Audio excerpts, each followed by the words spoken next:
देर लगाती हो तुम तैयार होने में? कॉलेज मुझे जाना है या तुम्हें? वैसे पापा आप भी तो रोज जाते ही हो मेरे साथ। अरे वो तो मैं तुझे छोड़ने जाता हूँ। हाँ, और बस एक आप ही ऐसे पापा हो जो अपनी बेटी को रोज कॉलेज छोड़ने और लेने जाते हो। क्यों, तुझे कोई दिक्कत है क्या? हाँ बिल्कुल दिक्कत है।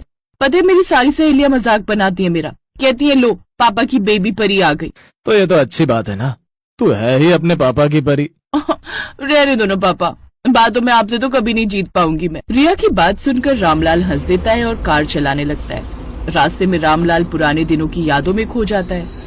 रामलाल का छोटा सा और सुखी परिवार था, लेकिन फिर एक दिन रिया की माँ की मौत हो गई और तब से रामलाल ने ही फैक्ट्री और रिया दोनों को अकेले ही संभाला। और फिर कॉलेज पहुँचने के बाद ओके पापा बाय। Okay bye.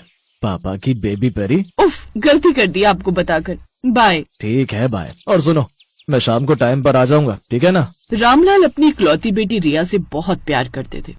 वैसे तो रिया थोड़ी चंचल और जिद्दी थी, पर दिल की बहुत अच्छी थी। शाम को तय वक्त पर रामलाल अपनी कार से रिया को लेने उसके कॉलेज पहुंच गए। तभी उसने देखा कि रिया वहां खड़े कुछ लड़कों से बात कर रही थी। फिर रामलाल ने कार का हॉर्न बजाया तो रिया फौरन कार में आकर बैठ गई। और फिर ये लड़के कौन थे? अब वो मेरे क्लासमेट्स थे पापा, मुझसे नोट्स मांग रहे थे। पक्का ना, कोई और बात तो नहीं है? वरना कुणाल को बता दूंगा। क्या पापा? कुणाल का नाम सुनकर रिया शर्मा गई। दरअसल कुणाल रामलाल के जिगरी दोस्त महेंद्र का इकलौता बेटा और महेंद्र के पूरे एम्पायर का इकलौता वारिस था। बचपन में ही रामलाल और महेंद्र ने उन दोनों की शादी तय कर दी थी और ये बात कुणाल और रिया दोनों जानते थे। खासकर रिया तो बस कुणाल और अपनी शादी का ही इंतजार कर रही थी। वो कुणाल को पसंद करती थी। और फिर आधे रास्ते में चलो उतरो।